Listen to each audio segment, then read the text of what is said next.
Hello viewers, एक बार फिर से आप सभी का स्वागत है मेरे यूट्यूब चैनल पे फॉरेस्ट्री नॉइजी पे। Today we will discuss about the frost which comes under the sub topic of climatic factors. So चलिए वीडियो को शुरू करते हैं।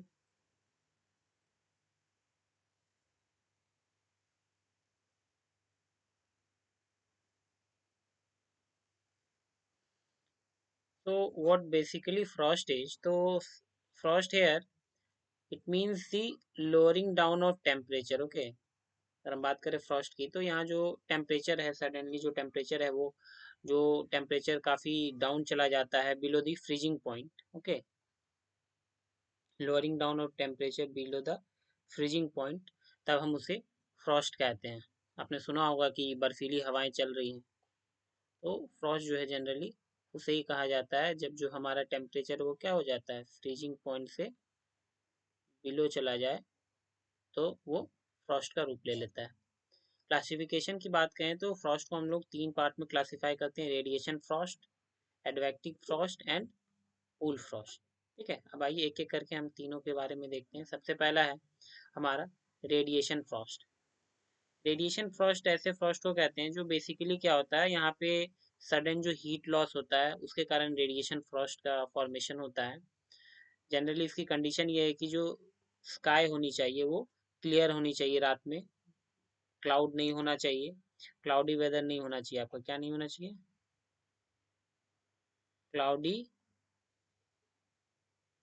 क्लाउडी स्काई नहीं होना चाहिए आपका यहाँ पे, क्लाउडी स्काई नहीं होना चाहिए। इसकी कंडीशन है रेडिएशन फ्रॉस्ट की। और जो सडन हीट लॉस होता है उसके कारण रेडिएशन फ्रॉस्ट कॉमनली देखने को मिलता है। यहाँ क्या होता है कि rapidly cooling of air take place just at the surface. तो ये जो फ्रॉस्ट है ये आपको जनरली जो है सरफेस लेवल पे देखने को मिल जाएगी। जो हमारा वेजिटेशन वगैरह, अगर क्रॉप्स वगैरह आपने लगा रखा है, तो ये जो फ्रॉस्ट है ये काफ़ी नुकसान पहुंचाता है। बेसिकली क्या है, क्योंकि ये सरफेस लेवल पे ये रहता है ना, ये बेसिकली आपको ग्राउंड लेवल पे दिखेगा, सरफेस लेवल पे दिखेगा। ये रेडिएशन फ्रॉस्ट है। नेक्स्ट है हमारा एडवेक्टिव फ्रॉस्ट, है ना। एडवेक्टिव फ्रॉस्ट क्या है, तो this is Frost that is produce by cold air brought from somewhere. ठीक है, यहाँ पे क्या होती है, जनरली क्या होती है कि इस फ्रॉस्ट में हम देखते हैं कि कहीं दूसरे जगह से, मान लीजिए पर्टिकुलर प्लेस ए है और ये कोई प्लेस बी है, तो प्लेस ए से क्या होगा, आपको चिलिंग विंड, जो काफ़ी ज़्यादा एक्सट्रीम कोल्ड विंड होती है, वो आएंगी और वो क्या करेंगी कि वो इस प्लेस बी पे वो है कूलिंग इफेक्ट, या आप देख लो कि ये जो है कूलिंग इफेक्ट जो है वो शो करेंगी।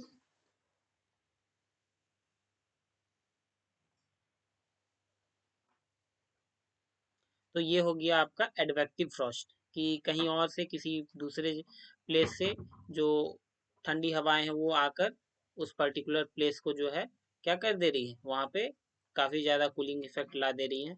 तो उसको हम लोग बोलते हैं एडवेक्टिव फ्रॉस्ट, है ना। यूजुअली क्या, ये फॉर्म्स ऑफ पॉकेट्स में, होल्स में और लोकेलिटी में ये अकर करते हैं। ये सिंपल सा आपसे क्वेश्चन पूछ लिया जाएगा कि what do mean by pockets या होल्स, है ना। तो पॉकेट्स, होल और लोकेलिटी जो है ये तीनों किससे रिलेटेड है, तीनों टर्म जो है एडवेक्टिव फ्रॉस्ट से रिलेटेड है। कि मान के चलिए एक कोई प्लेस है, वहां से ठंडी हवाएं आकर जो बी को यहाँ क्या कर रही है, फ्रॉस्ट का कारण बन रही है, तो ये प्लेस बी को हम लोग होल्स या पॉकेट्स या फिर लोकेलिटी से डिनोट करते हैं। नेक्स्ट है हमारा पूल फ्रॉस्ट। अब देखिए, जैसा नाम यहाँ से आप समझ रहे हो पूल, ये स्विमिंग पूल से कुछ बहुत हद तक सिमिलर है। ये पूल फ्रॉस्ट क्या है, ये जनरली आपको वैलीज एरिया में देखने को मिलेंगे। ये मान लीजिए दो माउंटेन है, ये दो माउंटेन है, इसके बीच के जो ये वैली एरिया है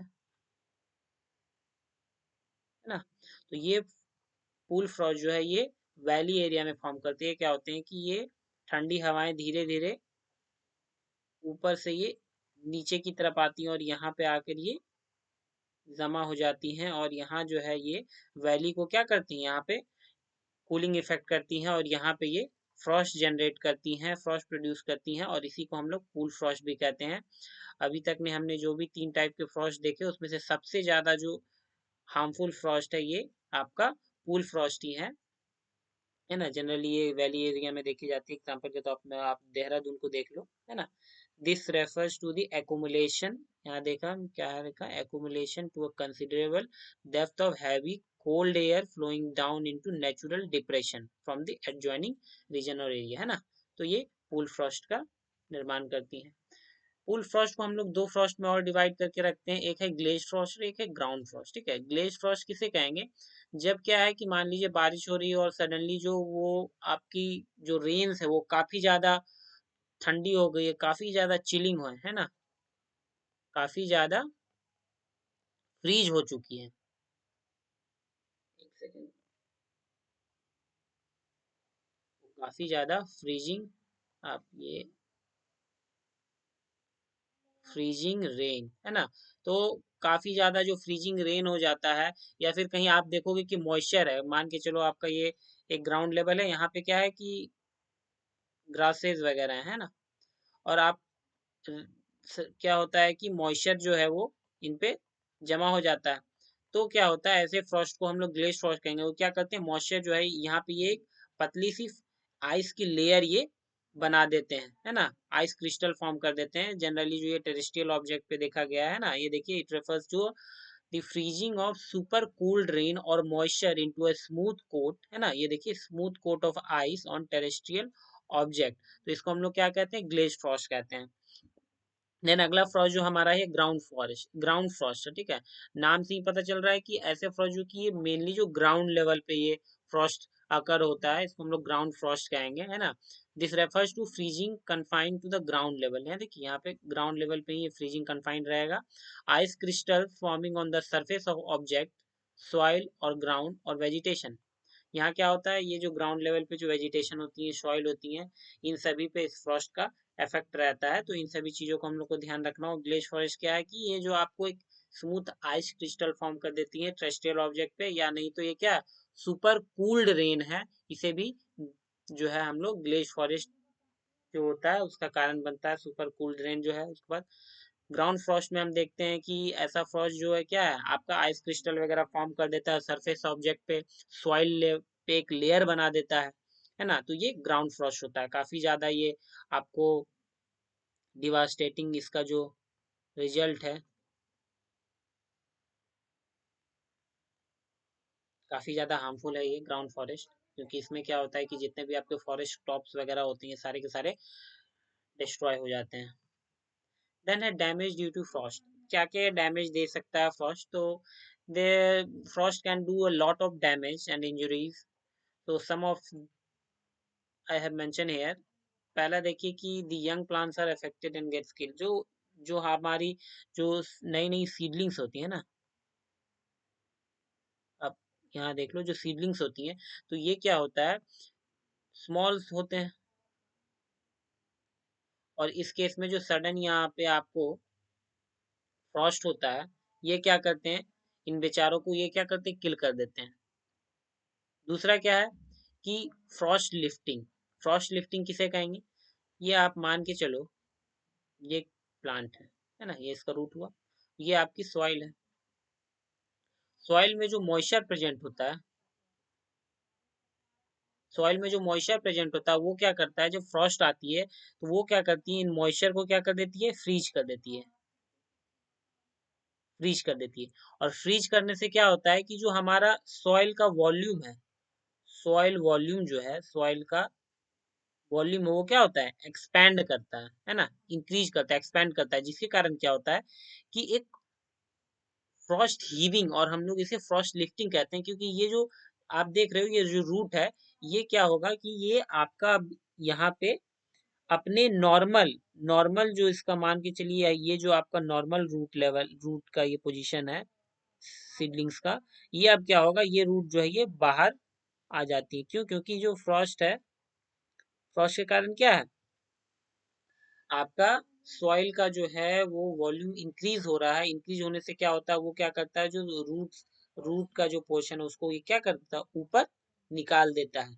जिसके कारण क्या होता है, जब सनलाइट पड़ती है और यहाँ पे जो आपके प्रेजेंट जो सॉइल मॉइस्चर जो आइस के फॉर्म में कन्वर्ट हो चुके होते हैं, वो क्या होता है, सनलाइट के प्रेजेंस में मेल्ट हो जाता है, और जब मेल्ट हो जाएगा तो हमारा क्या बच जाएगा यहाँ पे, हमारा सिंपल ये रूट ही बाहर बच जाएगा, और जब रूट बाहर बच जाएगा तो वो क्या है, प्रॉपरली उसको न्यूट्रिएंट्स नहीं मिल पाएगा सॉइल से, वाटर एब्जॉर्प्शन नहीं हो पाएगा, और वो प्लांट क्या हो जाता है, मर जाता है। तो फ्रॉस्ट लिफ्टिंग भी जो है उससे काफी सारे हार्मफुल इफेक्ट्स हैं जो कि फ्रॉस्ट के कारण फ्रॉस्ट लिफ्टिंग होता है ना। यहाँ पे क्या होता है कि देखिए सीडलिंग्स आर लिफ्टेड, वो सीडलिंग्स क्या होता है ऊपर आ जाता है, और फिर बाद में क्या होता है उसका रूट जो है डैमेज हो जाता है, जिसके कारण वो मर जाता है।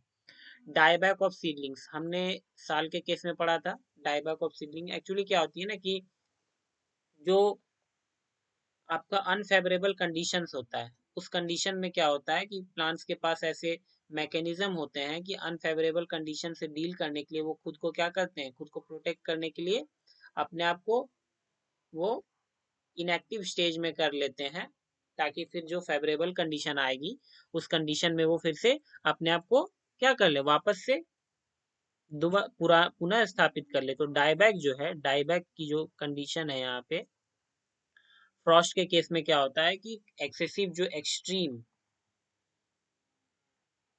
एक्सट्रीम कोल्ड के कारण वो क्या करते हैं, जो ट्रीज हैं प्लांट्स हैं वो क्या करते हैं, अपने आप को डायबैक प्रोसेस के अंदर रख लेते हैं। और जब ये एक्सट्रीम कोल्ड और जो फ्रॉस्ट वाली कंडीशन है ये जब चली जाती है, खत्म हो जाती है, देन ये क्या करते हैं, फिर से अपने आप को ये पुनः वहां पे रीजनरेट कर लेते हैं। देन आपका चौथा है फ्रॉस्ट क्रैक्स, है ना।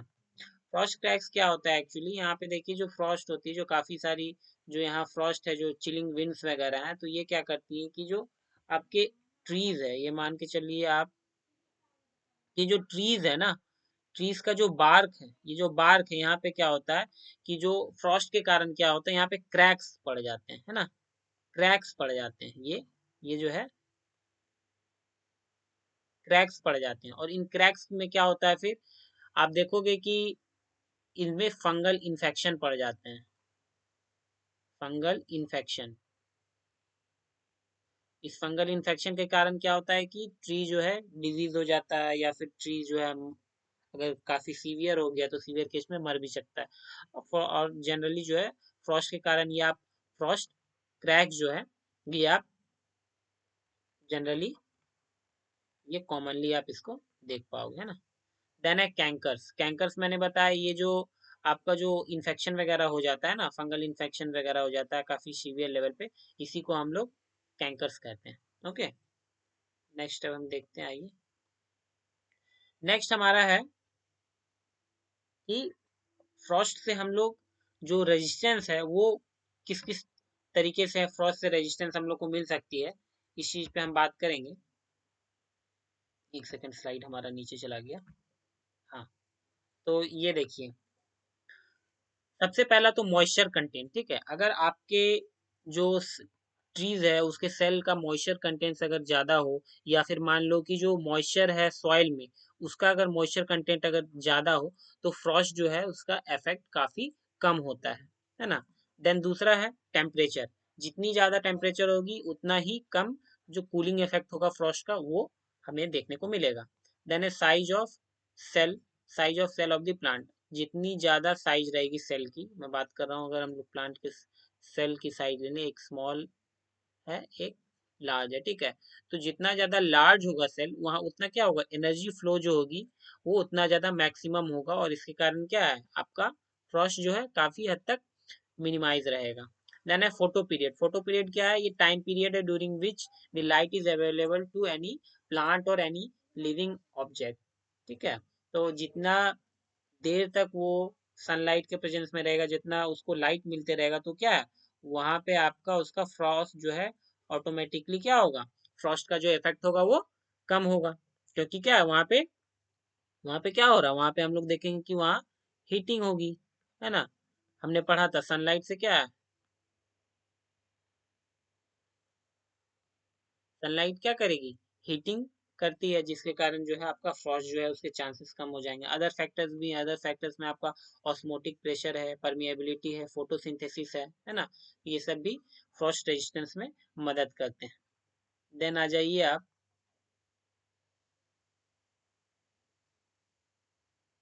Classification of species due to frost, ठीक है। हमने यहाँ कुछ स्पीसीज को क्लासिफाई कर रखा है अकॉर्डिंग टू फ्रॉस्ट के कंडीशन से। पहली स्पीसीज जो है वो फ्रॉस्ट हार्डी स्पीसीज है, दूसरी species partially frost Hardy, and तीसरी स्पीसीज जो है वो फ्रॉस्ट टेंडर स्पीसीज है। फ्रॉस्ट हार्डी स्पीसीज हम किसे कहेंगे, तो देखिए जैसा नाम से आपको क्या पता चल रहा है, हार्डी, ऐसा स्पीसीज जो क्या फ्रॉस्ट को झेल सके, उसको टॉलरेट कर सके, है ना। तो tree species which can tolerate the effect of frost and there is no damage of any kind, ठीक है। ऐसे ट्री स्पीसीज जो कि क्या करेंगे, आपको फ्रॉस्ट अगर है भी तो वहाँ क्या उसको डैमेज जो है वो काफी लेस डैमेज होता है ना। तो ऐसे स्पीसीज में क्या क्या है, तो आइए हम देखते हैं क्या क्या स्पीसीज हैं। ये पहला जो स्पीसीज जो ये क्या है, अकेसिया कटेचु। अकेसिया कटेचु किसे कहते हैं, मैंने अपने प्रीवियस वीडियोस में भी आपको बताया, अकेसिया कटेचु हम बोलते हैं खैर को। खैर आप सभी समझ रहे होंगे, जिससे कत्था बनता है वो है। डलबर्जिया सीसो, ये तो आपका शीशम हो गया, है ना। देन आपका पाइनस रॉक्स बर्गा, ये आपका चीरपाइन हो गया। देन है जिजुपस मारुटियाना, ये आपका इंडियन बेर जो है, ये बेर हो गया, है ना।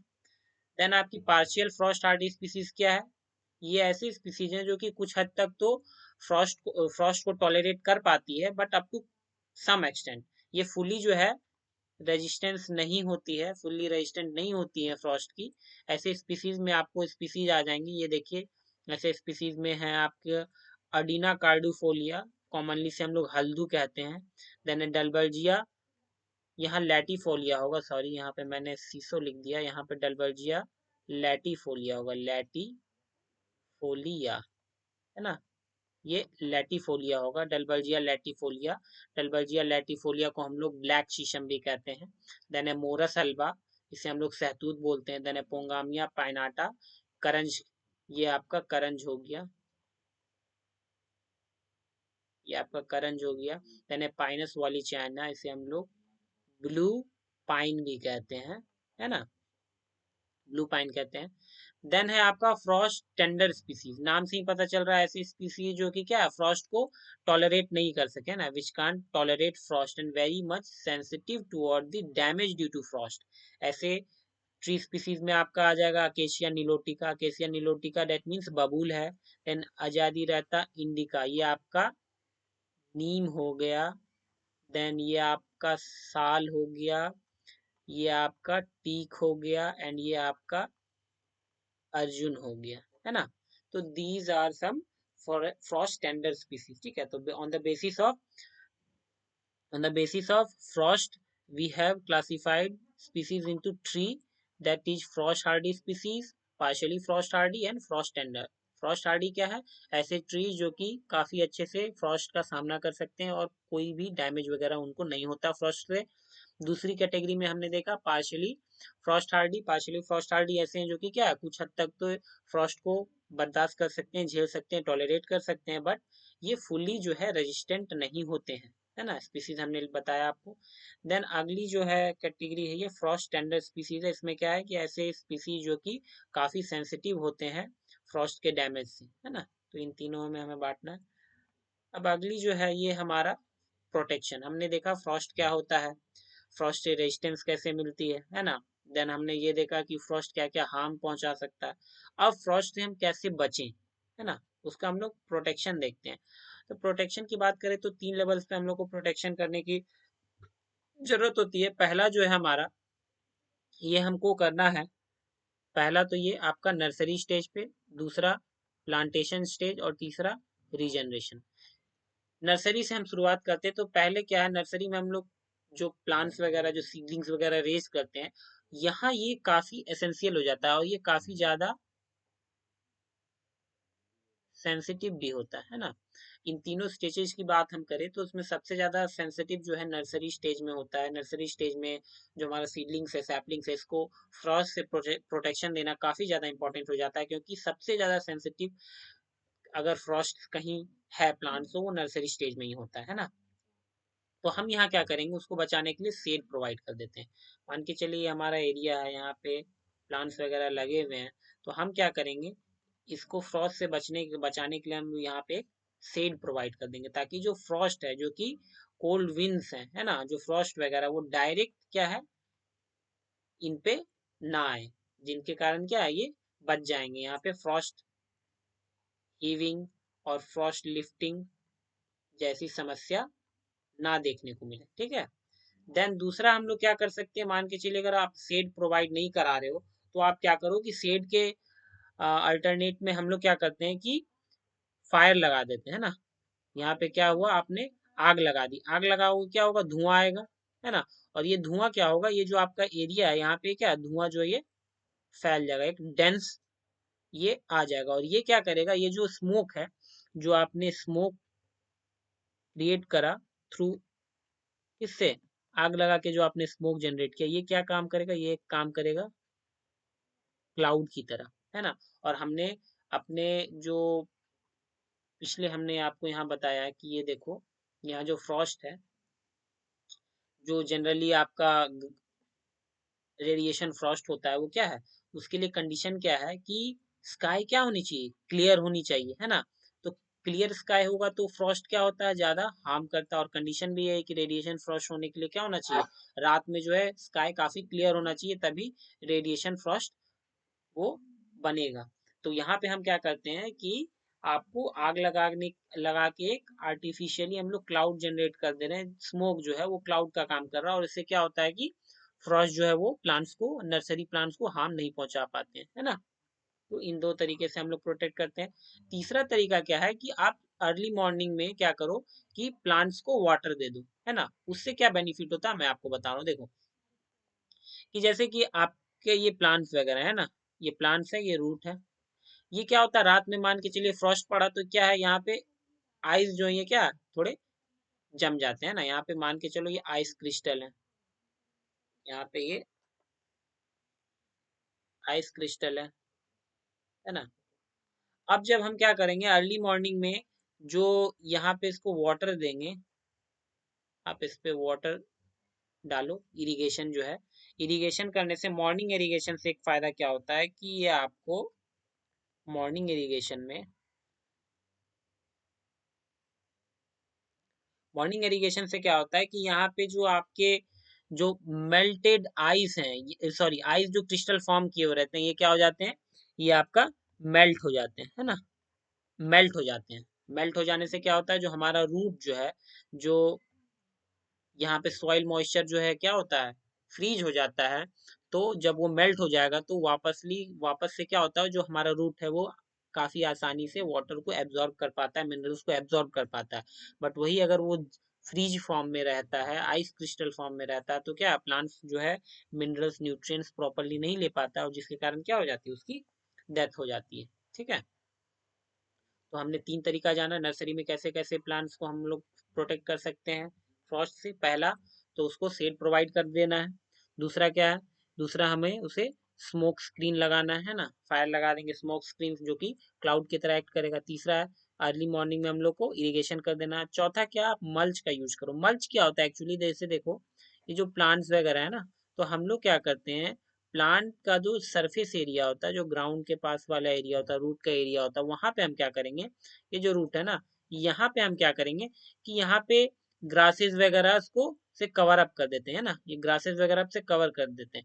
इसमें क्या होगा कि जो फ्रॉस्ट है वो डायरेक्टली क्या है, आपके सॉइल का जो रूट जोन है, रूट वाली एरिया, यहाँ पे क्या है, ये पूरा आप इसको कवर कर दोगे तो जो एरिया जो डायरेक्ट सॉइल के कांटेक्ट में ये नहीं आएगा। ठीक है। डायरेक्ट जो सॉइल के कांटेक्ट में फ्रॉस्ट जो है नहीं आएगा, और आपका प्लांट जो है, आपका जो क्रॉप्स है वो क्या रहेगा, सेफ रहेगा, है ना। तो मल्चिंग से भी हम क्या कर सकते हैं, फ्रॉस्ट के हार्मफुल इफेक्ट को रिड्यूस कर सकते हैं।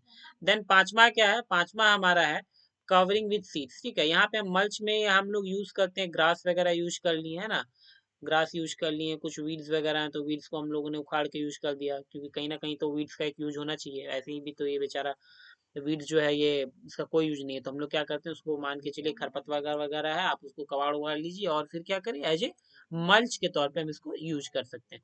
तो उसी में क्या है, साइंटिस्ट ने फिर हम लोगों ने आगे डेवलपमेंट हुआ, और फिर क्या हमने एक नया टेक्निक लिया है कि हम लोग मल्चिंग सीड्स, ठीक है, मल्चिंग सीड्स मल्चिंग सीड्स का इन्वेंशन हो गया, और यहाँ पे क्या है, मल्चिंग सीड्स का यूज करके हम लोग क्या करते हैं, फ्रॉस्ट वगैरह से अपने क्रॉप्स को बचा सकते हैं। अभी एग्रीकल्चर क्रॉप में आप जाओगे, एग्रीकल्चर में, तो एग्रीकल्चर में इस प्रोसेस का काफ़ी ज़्यादा अभी यूटिलाइजेशन चल रहा है। आप स्ट्रॉबेरी की खेती कर रहे हो, वहाँ पे मल्चिंग लगा रहे हो, आप ब्रिंजल वगैरह लगा रहे हो, भिंडी वगैरह लगा रहे हो, तो मल्चिंग अभी जो है काफ़ी ज़्यादा यूज में, और इसके एडवांटेज भी काफ़ी हैं। ना केवल ये सिर्फ फ्रॉस्ट से बचाता है, बल्कि आपको ये वीड्स वगैरह जो है वो भी ज़्यादा ग्रोथ नहीं होता। देन वाटर जो है, वाटर कंजम्पशन वगैरह है वो भी आपका कम हो, वो भी आपका जो आप वाटर उसमें दे रहे हो, इरिगेशन जो कर रहे हो डेली डेली, तो आपको इरिगेशन भी कम करना पड़ता है। कम इसलिए करना पड़ता है क्योंकि जो कवर किया हुआ शीट है वो क्या करता है, वाटर लॉस को, ये क्या करता है, वाटर लॉस को ये रोकता है ना।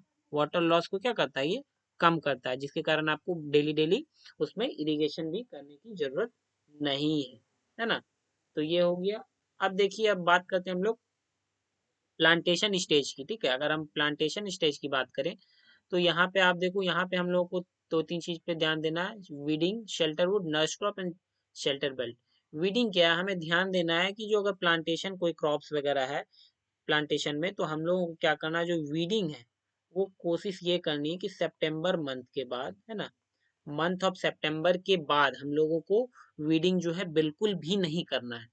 इसीलिए नहीं करना है क्योंकि वीड जो है वो हमारा सरफेस लेवल को डायरेक्ट जो है ओपन नहीं होने देता, वो उसको क्या करता है, थोड़ा कवर करके रखता है, जिसके कारण क्या है कि जो फ्रॉस्ट का जो हार्मफुल इफेक्ट है वो हमारे क्रॉप्स पे नहीं होता है। फ्रॉस्ट हीविंग, फ्रॉस्ट लिफ्टिंग जैसी समस्या जो है वो काफी हद तक रिड्यूस हो जाती है। इसलिए वीडिंग जो है एडवाइस किया जाता है कि सितंबर मंथ के बाद वीडिंग ना करें। ओके। देन है शेल्टर वुड। शेल्टर वुड में क्या होता है, देखिए इसमें क्या करना है कि जैसे ये एक एरिया है हमारा, यहाँ पे हम लोग क्या करेंगे, इसमें जो ट्रीज वगैरह है, कुछ बड़े बड़े ट्रीज हैं, है ना, ये देखिए ट्रीज वगैरह, ठीक है, ये आपके बड़े बड़े ट्रीज हो गए, है ना, ये देखो इसका क्राउन है ना। अब यहाँ पे आप क्या है, इस पे आपका क्रॉप लगा हुआ है, यहाँ पे आपका क्रॉप जो है लगा हुआ है।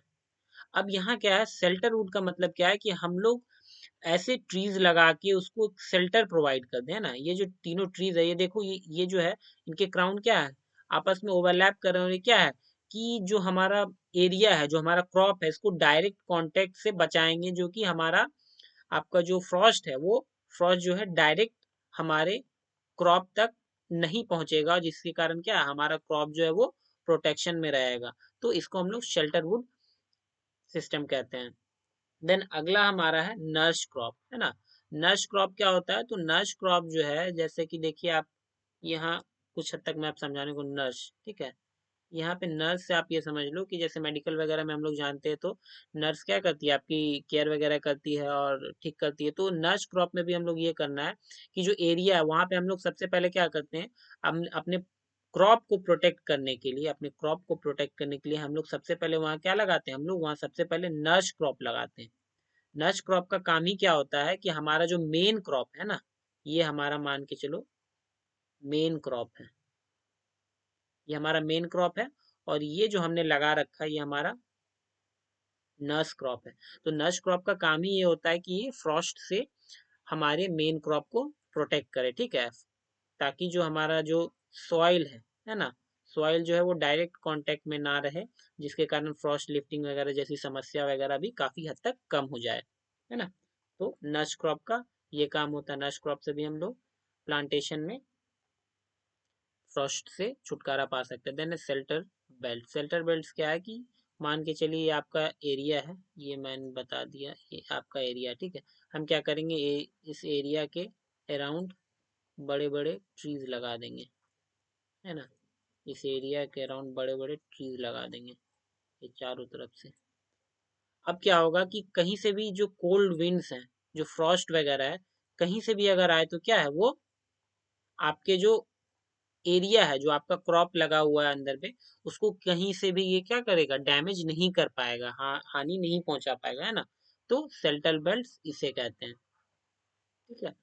अब देखिए अगला जो तीसरा कंडीशन है, रीजनरेशन में हम लोग कैसे फ्रॉस्ट के जो हार्मफुल इफेक्ट है इसको कम कर सकते। तो पहला हम लोग को शेल्टर वुड सिस्टम जो है उसको अप्लाई करना होगा, और दूसरा है हमारा selection system. Shelter would system मैंने आपको बताया अभी कि हम लोग क्या करेंगे, जो क्रॉप्स वगैरह लगाएंगे उसमें क्या है, जब हम लोग हार्वेस्टिंग करते हैं ना, तो उसको हम लोग पैचेज स्ट्राइप्स में बांट देंगे, ठीक है। मान के चलो ये स्ट्राइप ए, स्ट्राइप बी, स्ट्राइप सी, स्ट्राइप डी, यहाँ पे सभी प्लांट्स लगे हुए हैं, ठीक है, प्लांट लगे हुए हैं, एरिया है, इसको हम लोग ने बांट दिया, ठीक है, प्लांट लगे। और मान के चलो जो आपका जो फ्रॉस्ट विंड है, जो कोल्ड विंड है, वो इस डायरेक्शन से आ रही है, ठीक है।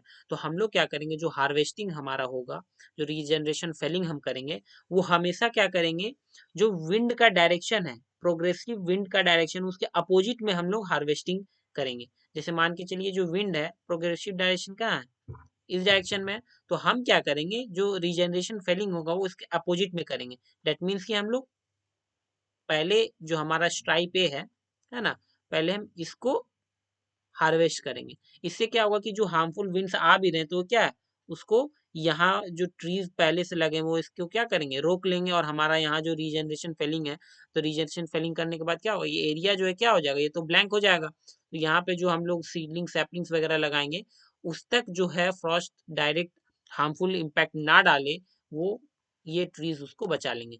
देन फिर जब ये धीरे धीरे बड़ा होगा तो हम क्या करेंगे, स्ट्राइप बी को फेल करेंगे, सिमिलरली स्ट्राइप सी को फेल करेंगे, देन स्ट्राइप डी को फेल करेंगे, है ना। तो इस तरह से हम क्या करेंगे, इसका फेलिंग करेंगे।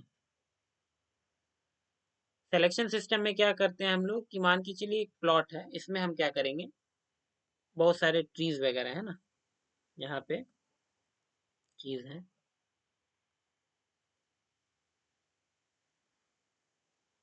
सिलेक्शन फेलिंग में हम क्या करेंगे, सबसे पहले हम, ऐसा नहीं कि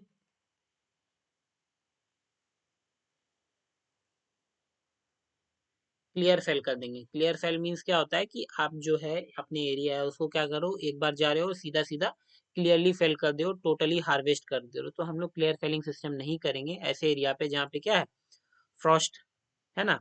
यानी कि फ्रॉस्ट वाले एरिया को हम लोग किससे डिनोट करते हैं, पॉकेट से, है ना, होल से भी कहते हैं। तो वैसे एरिया जहाँ पे फ्रॉस्ट जो है जनरली काफ़ी ज़्यादा कॉमन होता है, उसको आप पॉकेट्स होल्स भी कहते हो, तो उस एरिया पे हम लोग को क्या करना है, क्लियर फेलिंग जो सिस्टम है इसको तो बिल्कुल भी अप्लाई नहीं करना है। हम लोग को किस चीज़ को अप्लाई करना है, या तो शेल्टर वुड सिस्टम लेना है या तो सिलेक्शन सिस्टम लेना है। शेल्टर वुड सिस्टम में क्या होता है कि आप जो है ट्रीज वगैरह जो है उसके क्राउन के अंदर आप क्या कर रहे हो, अपने क्रॉप्स वगैरह को कल्टीवेट कर रहे हो, जिससे क्या है, फर्स्ट का जो हार्मफुल इम्पैक्ट है वो आपके क्रॉप्स पे नहीं पड़ता है। और सिलेक्शन सिस्टम में क्या होगा कि हम लोग क्या करते हैं कि जो हमारा एरिया है, जो रीजनरेशन के लिए हम लोगों ने रखा है, उसमें क्या करेंगे, हम लोग जो रीजनरेशन फेलिंग करते हैं उसमें हम ये ध्यान रखेंगे कि हम लोग सेलेक्टिव फेलिंग करेंगे, कि ऐसे ट्री जो कि काफी ज्यादा मैच्योर हो चुके हैं, ठीक है, मैच्योर हो चुके हैं, उनको ही हम चुन चुन के काटेंगे, और बाकी जो ट्रीज हैं जो कि मैच्योर अभी नहीं हुए उनको हम क्या करेंगे, छोड़ देंगे वहां पे, ताकि क्या है कि पूरा का पूरा एरिया जो है वो हमारा क्या हो जाए, एक्सपोज ना हो जाए, ठीक है। तो इस केस में हम लोग सेलेक्टिव फेलिंग करते हैं, जिसके कारण क्या, फ्रॉस्ट के हार्मफुल इफेक्ट को हम लोग रिड्यूस कर पाते हैं, है ना। तो ये थे आज के वीडियो में फ्रॉस्ट फ्रॉस्ट के बारे में, कि फ्रॉस्ट क्या है, देन फ्रॉस्ट में हम लोगों ने फ्रॉस्ट के टाइप देखे, radiation frost, advective frost, cool frost, है ना, glaze frost, ground frost, damage से कैसे हम बच पाए, रेजिस्टेंस क्या क्या है फ्रॉस्ट रेजिस्टेंस की, ठीक है, क्या क्या डैमेज कर पाता है। देन कुछ स्पीसीज में हमने बांटा था, 3 स्पीसीज में हमने बांटा, frost hardy species, partially frost hardy species and frost tender species. Then आपका कि हम लोग प्रोटेक्शन कैसे ले सके फ्रॉस्ट से, on the level of nursery level, then plantation and then regeneration level, ठीक है। सो इस वीडियो में इतना ही, अगले वीडियोस में हम लोग स्नो के बारे में देखेंगे। सो वीडियो अगर अच्छा लगा हो तो लाइक एंड सब्सक्राइब करना ना भूलें। Thank you and have a nice day.